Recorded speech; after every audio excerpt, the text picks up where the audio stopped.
The red line on my banking app didn't blink or soften. It just sat there like a verdict. Restricted hold. I tapped the screen again, as if my thumb could override whatever the system had decided. The page refreshed. Same line, same color, same refusal. My law firm's payroll account wouldn't move $1. Not a transfer. Not a vendor payment. Not a single payroll batch. Just frozen. Quietly, on the morning payroll was scheduled to run. I didn't panic.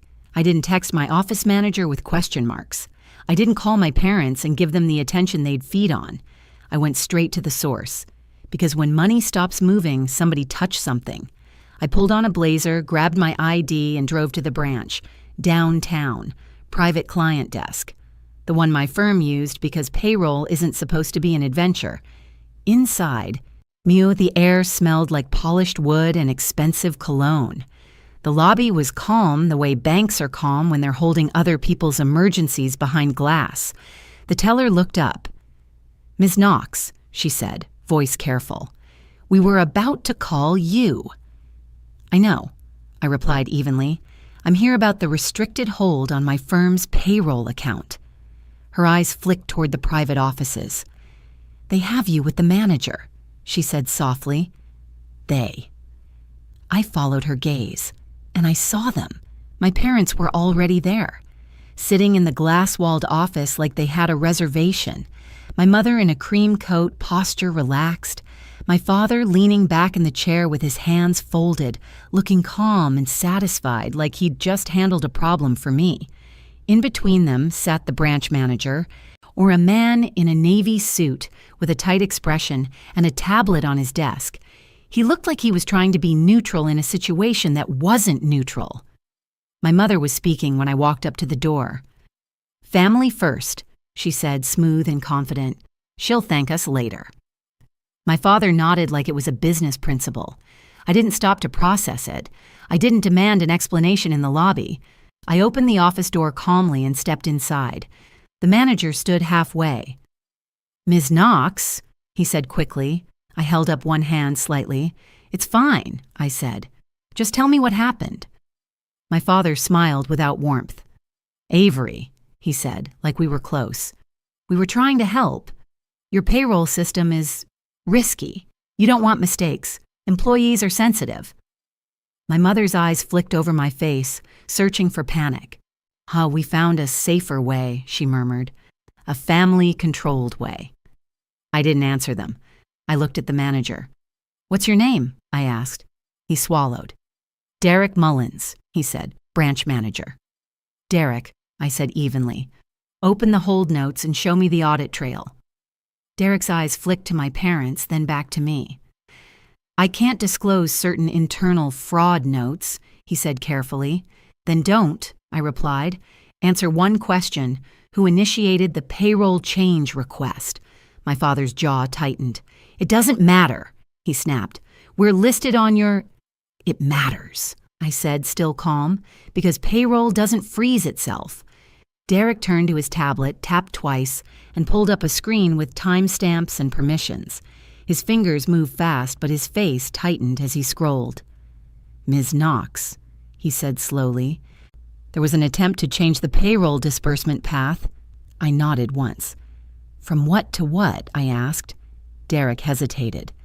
"From your firm's payroll account to an external holding account," he said. My mother leaned forward, sweet and sharp. "It was temporary," she said, "just until you're less reactive." I didn't look at her. I looked at Derek. "Who submitted it?" I repeated. Derek clicked one more time. His eyes froze on the screen like his brain hit a wall. Then he didn't speak right away. He simply rotated the tablet toward me. And there it was, in black text on white. Payroll change request. Unauthorized under it. A second line. Submitted by authorized contact override. Pending review. I felt my stomach tighten. Not fear, focus. I looked up at Derek. "Authorized contact override," I said. "By who?" Derek swallowed. His cursor hovered. Then he tapped the entry log and a name appeared beside the timestamp. My father's name, my mother's number. I didn't react outwardly. I just asked, calm and precise. Derek, I said, what exactly did they tell you to move my payroll into? Derek's throat moved like he was swallowing something he didn't want to say out loud. He clicked into the external holding account details, then paused, eyes narrowing as if he was reading a liability warning. It wasn't a standard business operating account, he said carefully. It was a newly opened entity account. Name, I said. Derek exhaled and read it from the screen.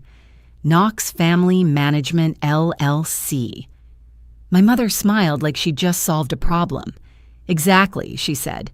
Cleaner, safer, family-controlled. Your staff still gets paid. My father nodded. We stabilize it, he said. Then we hand it back once you calm down. I kept my voice flat. You were going to route my employees' paychecks into your LLC first, I said. My father's eyes stayed cold. We were going to protect you, he replied. Payroll is serious. You don't want to make mistakes while you're emotional. I didn't argue the insult. I didn't raise my voice. I asked Derek the only question that mattered. Did they have authority to do that? I said. Derek hesitated. They were listed as legacy authorized contacts from years ago, he admitted. Your mother passed identity verification on a callback. Your father presented documentation. What documentation? I asked. Derek opened a scanned attachment. His face tightened. Power of attorney, he said quietly. Limited? Financial? My jaw tightened. I never issued a POA, I said. My mother's tone turned sharp. Stop, she hissed. You did, years ago, when you were struggling. You don't remember because you were... Don't, I said, still calm. My father leaned back, satisfied. You lawyers love paperwork, he said.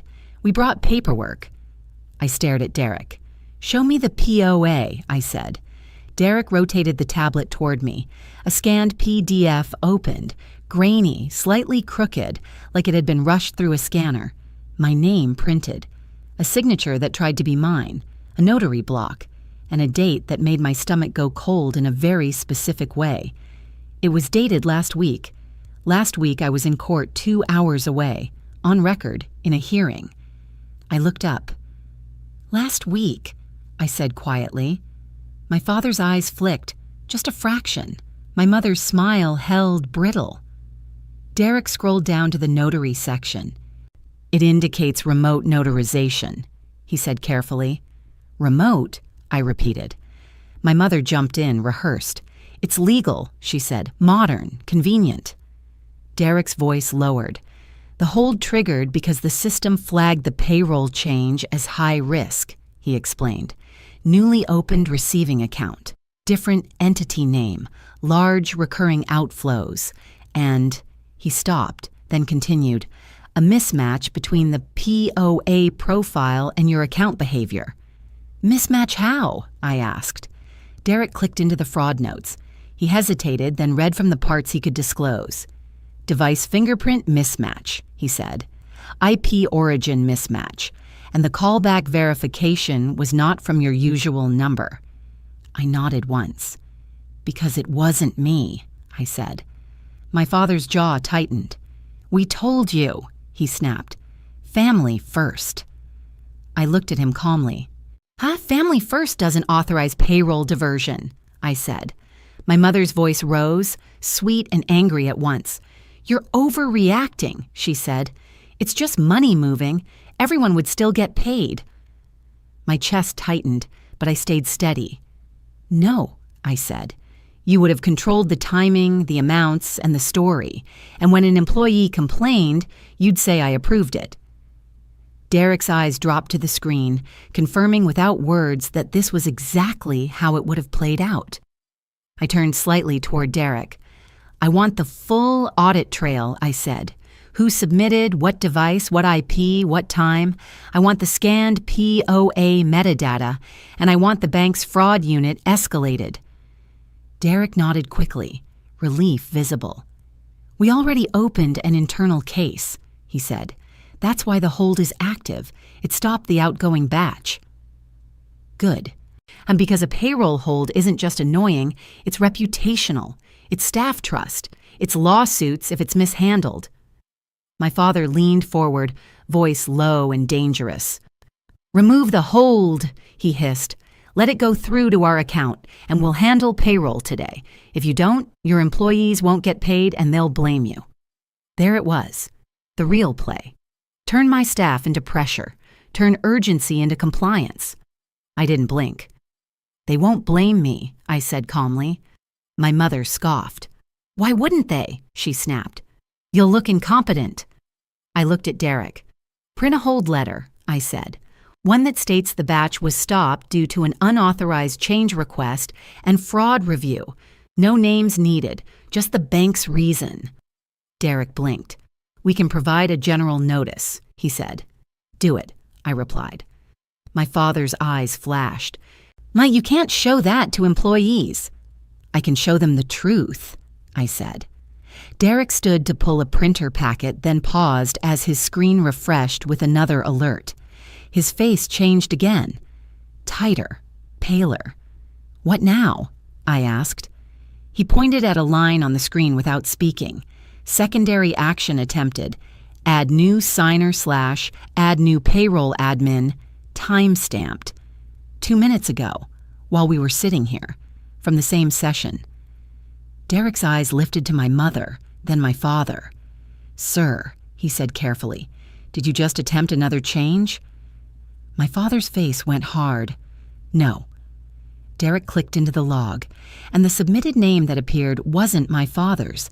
It was my mother's, with a note, "Identity verified by callback." My mother's smile collapsed into panic. I was just...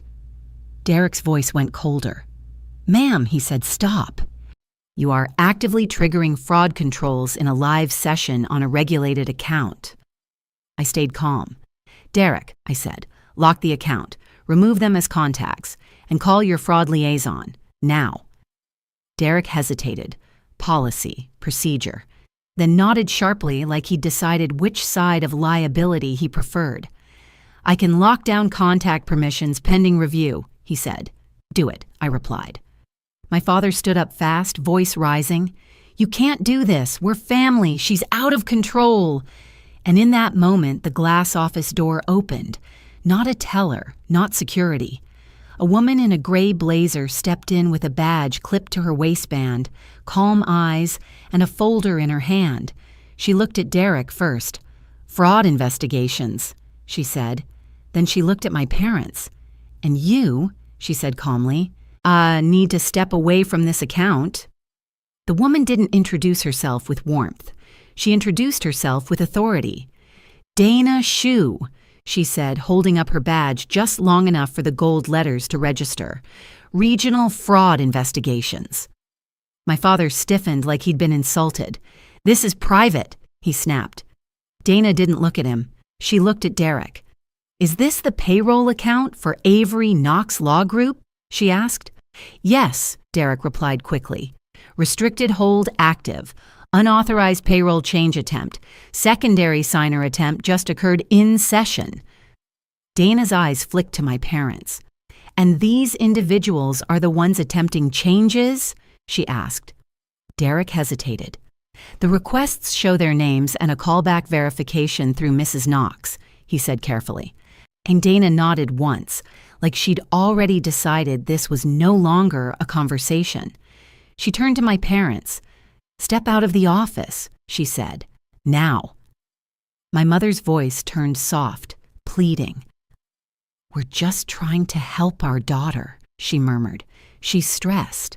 Payroll is important." Dana's face didn't change. "Payroll is federally regulated," she said, "and you do not get to help by diverting it into a newly opened family LLC." My father's jaw clenched. "We have a power of attorney," he snapped. "It's notarized. We can—" Dana lifted one hand slightly, stopping him. "The POA you uploaded is what triggered the hold," she said, "because it doesn't validate." My mother blinked. "What do you mean it doesn't validate?" she asked, sharper now. Dana turned to Derek. Pull the verification page, she said. Derek clicked into the document's audit details. Dana leaned in, eyes scanning. Then she pointed to one line. Remote notarization platform, she said. What vendor? Derek read it. Seal Now Remote Notary. Dana nodded once, then opened her own laptop from the folder she carried and typed fast. She didn't need drama, she needed data. This platform issues a transaction ID for every session, she said. Do we have it? Derek scrolled. Yes, he said. Here. Dana copied the ID. Her fingers moved with practiced speed like she'd done this 100 times. Then she looked up at my parents. You didn't expect anyone to check, did you? She asked calmly. My father scoffed. Check what? Dana didn't answer him with emotion. She answered him with the screen. She rotated her laptop toward Derek first. His face tightened as he read. Then Dana turned the laptop toward me. The notary session record loaded with a simple summary.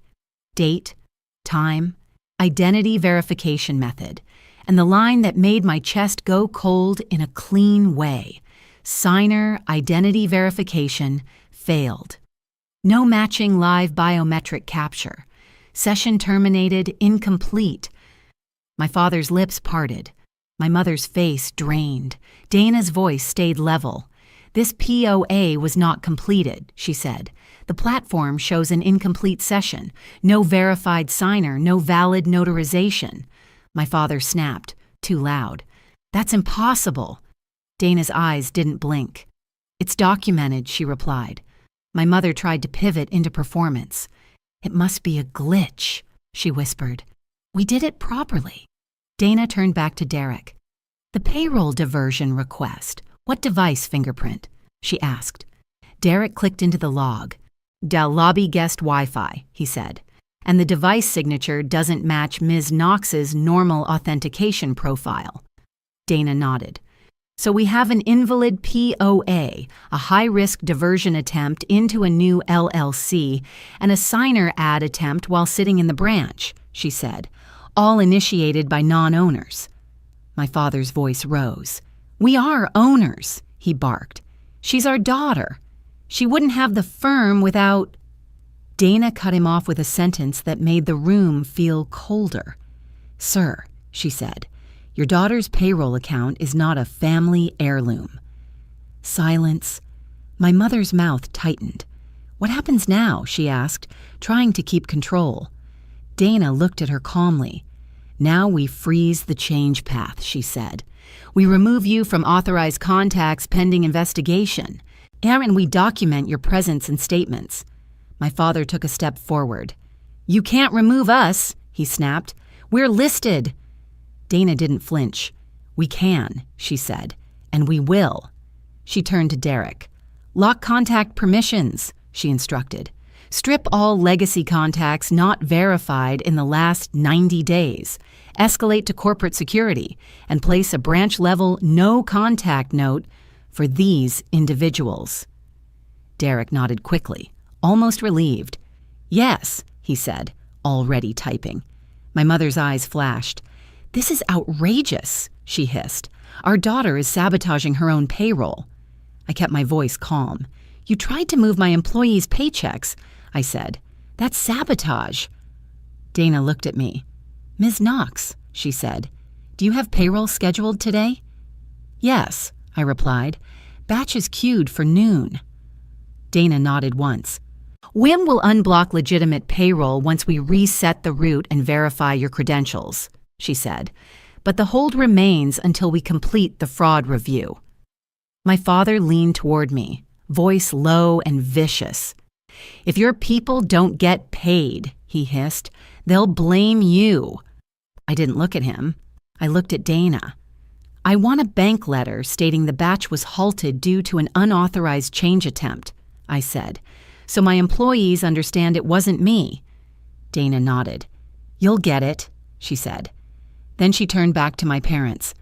You need to leave, she said, now. My father's eyes flashed. We're not leaving until this is fixed, he snapped. Dana's voice stayed flat. "It is being fixed," she said. "For the account holder, not for you." My mother's face tightened with real fear now.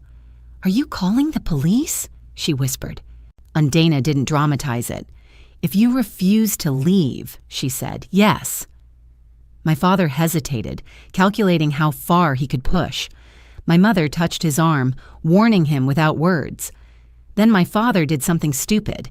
He grabbed the tablet off Derek's desk like he could take the evidence away. Dana moved instantly. "Do not touch that," she said. Derek reached for it. My father jerked it back. And in the struggle, the tablet tipped, and the screen flashed one more line as it spun. "Wire trace flag. Prior similar attempts found." Dana's eyes snapped to the screen. Derek froze. I felt my chest tighten, because that line meant this wasn't their first attempt. Dana looked at my father with calm disgust. "You've done this before," she said. My father's mouth opened, then closed. Dana turned to Derek. "Pull the prior attempts," she said. Derek clicked, hands shaking slightly, and a list populated. Timestamps, account types, notes. He stared at it, then looked up at me. "Ms. Knox," he said quietly, "the system shows similar payroll diversion attempts on 2 other accounts. Not mine, other businesses." Dana's voice went colder. "Who are the account holders?" she asked. Derek swallowed. "Different firms," he said, "different names, but the same receiving entity. Knox Family Management, LLC. My mother went still. My father's face drained of color, and for the first time, I realized my parents didn't just come for my payroll because it was convenient. They came because they'd been building a funnel, and my firm was the biggest pipe. Dana didn't raise her voice. She didn't need to. She had what every bully hates, a pattern on a screen. "Derek," she said, calm and sharp, "print the list, now." Derek's fingers moved fast. The printer behind him whirred, and a sheet slid out with timestamps and masked account identifiers, enough detail to prove the activity existed without violating other clients' privacy. My father stared at the printer like it was producing a warrant. My mother's lips parted. "Those aren't our accounts," she whispered. Dana's eyes didn't blink. "They don't have to be," she said. "The receiving entity is yours." My father snapped, "That LLC is legitimate." Dana nodded once. "So is a scalpel," she said. "It depends who's holding it." She took the printout from Derek, scanned it, and then looked at me. "Ms. Knox," she said, "your parents' activity is now linked to attempts involving other clients. That changes the posture of this review." I kept my voice steady. "What does that mean?" I asked. "It means this becomes escalation to our corporate investigations team," she said, "and likely referral." My mother's face tightened. "Referral to who?" Dana didn't soften it. "To law enforcement," she said. "Financial crimes." My father's jaw clenched. "You can't," he snapped. "This is family." Dana's gaze stayed flat. "No," she said. "This is payroll diversion through a controlled funnel." My mother's voice rose, sharp. "We were helping.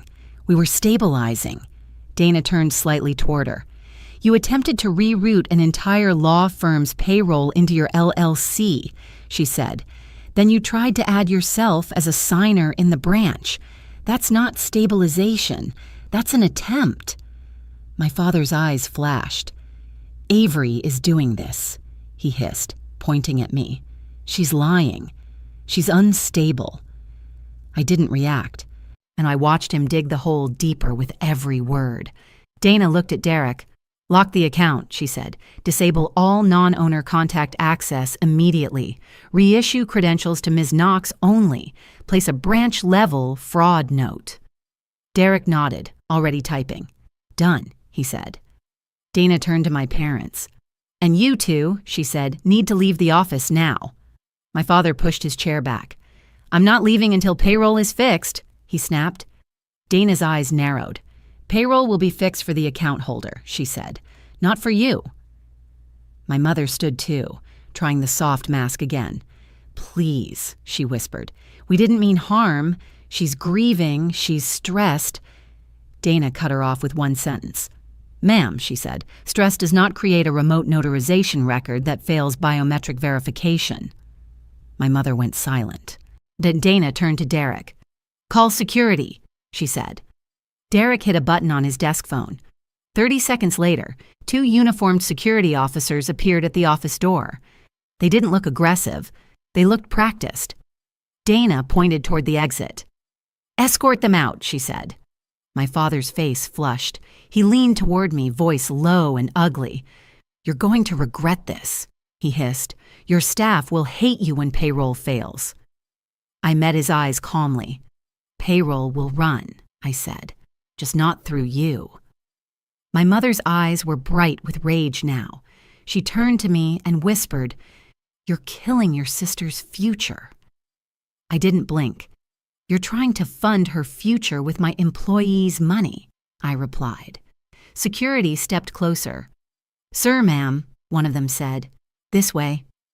My parents moved toward the door, stiff and furious. They passed me like I was a stranger. My father didn't look back, but my mother did. Her eyes carried one last message. "We'll find another way." Dana watched them leave, then turned to me. "Now," she said, "we rebuild the legitimate path." Derek pulled up my account settings and started reading steps out loud. Remove legacy contacts, reset disbursement instructions, re-verify my identity, reissue payroll token. I handed over my ID. I answered security questions. I did it with the calm of someone who knows this isn't personal. It's procedure. Dana spoke while Derek worked. "You said payroll is scheduled for noon," she said. "Yes," I replied. "Then we have time," she said. "But you need to notify your payroll processor and your staff that the delay was due to an unauthorized change attempt." "I want the bank letter," I said. "Or you'll get it," she replied. Derek printed a letter on bank letterhead. Careful language. Payroll batch delay due to unauthorized change request and fraud review. No funds were released. Account holder is working with bank to restore normal processing. Dana signed it. Derek signed it. 2 names, 2 roles, 1 clean document. Then Dana looked at me and said, "One more question." "What?" I asked. "Do your parents have access to any other firm accounts?" she asked. My chest tightened. "Not intentionally," I said. Dana nodded once. "We're going to run a permission sweep," she said, "because if they were confident enough to do this in person, they've tried other paths." As if to confirm her point, Derek's screen refreshed again. A new alert popped up in the corner. Attempted change rejected, user locked. Then another. One outgoing wire attempt blocked. Unauthorized signer. Derek went still. "What is it?" I asked. He swallowed. "They attempted an outgoing wire from another linked business account," he said quietly. "Which account?" I asked. Derek clicked and read the label. Not payroll, operating account. And the amount attempted wasn't small. It was the exact number needed to cover payroll if the payroll account stayed frozen. My father wasn't just trying to reroute payroll. He was trying to create a crisis, then solve it by moving money into his LLC. Dana's eyes narrowed. "That's orchestration," she said. My throat tightened, but my voice stayed calm. "Can you see where they tried to send it?" I asked. Derek clicked. His face tightened. "Same destination," he said. "Knox Family Management, LLC." Dana exhaled slowly. "Okay," she said. "Now it's clear." She looked at me. "Ms. Knox," she said, "I'm escalating this as an active attempted diversion with multiple accounts and prior similar events. That means corporate investigations will likely request your cooperation today." I nodded once. "I'll cooperate," I said. Dana's phone buzzed in her pocket. She glanced at it, then looked up at Derek. "It's them," she said quietly. "Corporate Investigations Liaison." She answered, listened for 3 seconds, and her face hardened. "Yes," she said, "when they're still in the building." She hung up and looked at me. "Ms. Knox," she said, "a federal liaison is on the way." My chest tightened. focused. "From where?" I asked. Dana's eyes held mine. "FBI financial crimes," she said. "Because the receiving LLC is now tied to multiple attempted payroll diversions." I didn't ask Dana if she was sure. People like her don't say FBI casually in a private banking office. They say it when there's already a case number floating above the room. So I sat still while Derek reset the legitimate payroll route, and Dana documented every step: timestamps, device IDs, the failed notary verification record, the blocked wire attempt from the operating account, and the list of prior similar attempts tied to the same receiving LLC. 10 minutes later, a man in a plain suit stepped into the office. No tie. Calm eyes.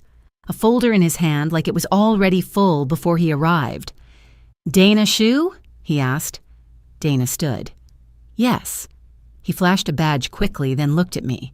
"Ms. Knox?" "Yes," I replied. "Special Agent Mark Riley," he said. "FBI Financial Crimes Task Force." My parents' names hung in the air between us like smoke, but Riley didn't start with them. He started with the funnel. "Knox Family Management LLC," he said. "That's the receiving entity?" Dana nodded. "Yes," she said. "Newly opened, used as destination for attempted payroll diversion and blocked operating wire, also tied to prior similar attempts flagged in our system." Riley's eyes moved to Derek. "Do you have the audit trail printed and preserved?" he asked. Derek slid a sealed packet forward. "Timestamps, device fingerprints, IP origin, notary session validation failure, and the in-branch secondary signer attempt," he said. Riley opened it, scanned fast, and nodded once. He looked at me again. "Did you authorize any payroll change or wire routing to that LLC?" he asked. "No," I said. "Did you authorize your parents as contacts on this account?" he asked. "Not recently," I replied.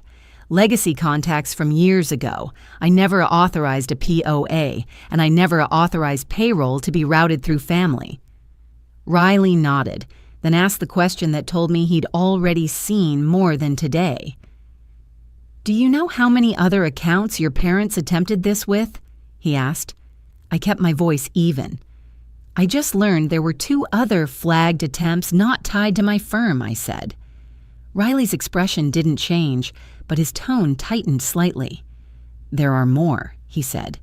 Dana's posture stiffened. "More than 2?" she asked. Riley nodded once. "Enough to form a pattern," he said. "And routing payroll is not a casual choice. Payroll is predictable, recurring, and large. That makes it useful for laundering and for control." My stomach tightened, but my face stayed still. "So this isn't just my parents being reckless," I said. "No," Riley replied. "This is a mechanism." He turned to Dana.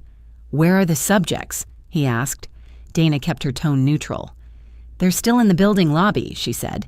"Security escorted them out of the office, but they refused to leave the premises."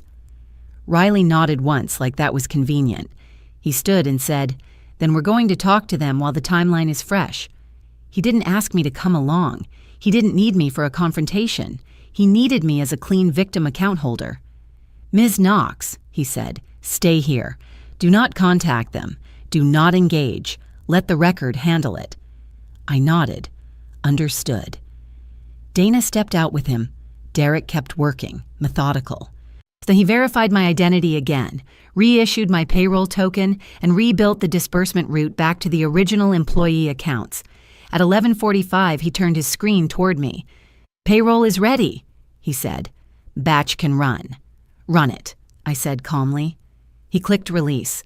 The red line on my app didn't vanish instantly. It updated in stages. System clears, fraud hold persists on contacts, disbursement route verified. Then the status changed. Payroll batch processing. Not blocked, not rerouted. Processing.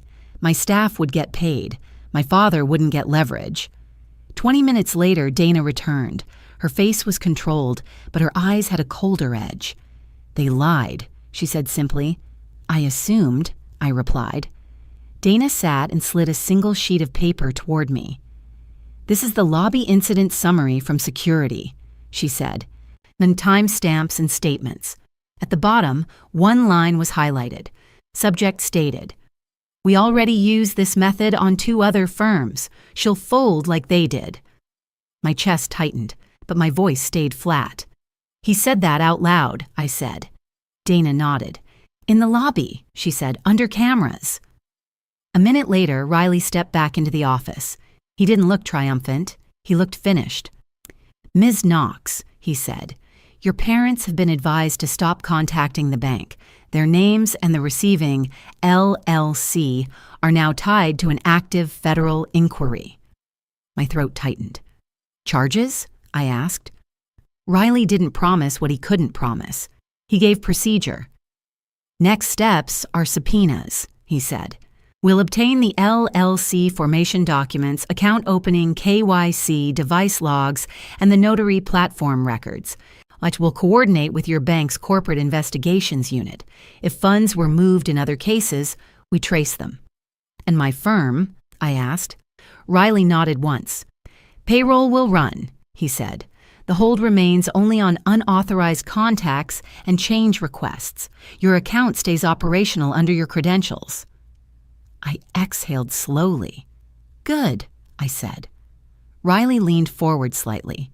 "One more thing," he said. "We need a victim statement. Short, clean. Do you consent to cooperate?"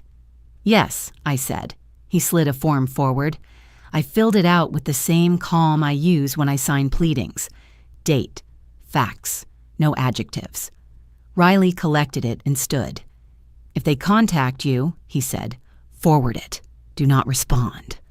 I nodded. The meeting ended without drama, because the drama was never the point.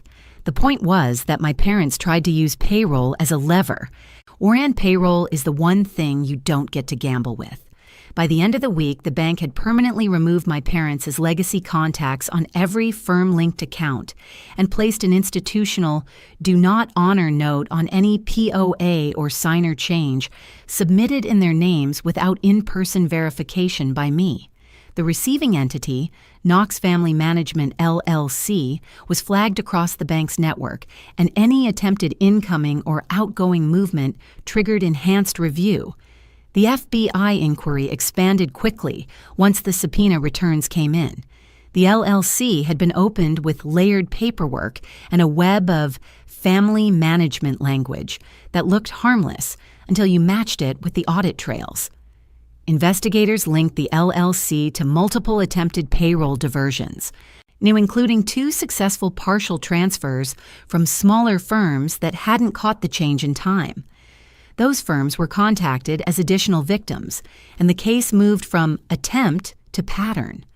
My parents tried to reframe it as protecting the family, but the notary records undercut them: failed biometric verification, incomplete session logs, and mismatched device fingerprints. They also couldn't explain why they attempted an operating account wire for the exact amount needed to cover payroll, unless the crisis was the plan. The consequences were heavier than they expected. My father was charged for fraud-related offenses tied to unauthorized account change attempts and the use of invalid POA documents in connection with regulated payroll funds. My mother faced charges tied to impersonation and verification callbacks. And their assets were frozen pending investigation into the receiving LLC, and the bank closed the LLC account under federal direction. At the firm, the only visible impact was one delayed morning and a staff memo. I told my team the truth in one paragraph. The bank halted payroll due to an unauthorized change request. The route was restored, and pay would process the same day. No names, no spectacle, just the record. And the quiet part, the part my parents didn't understand, was this.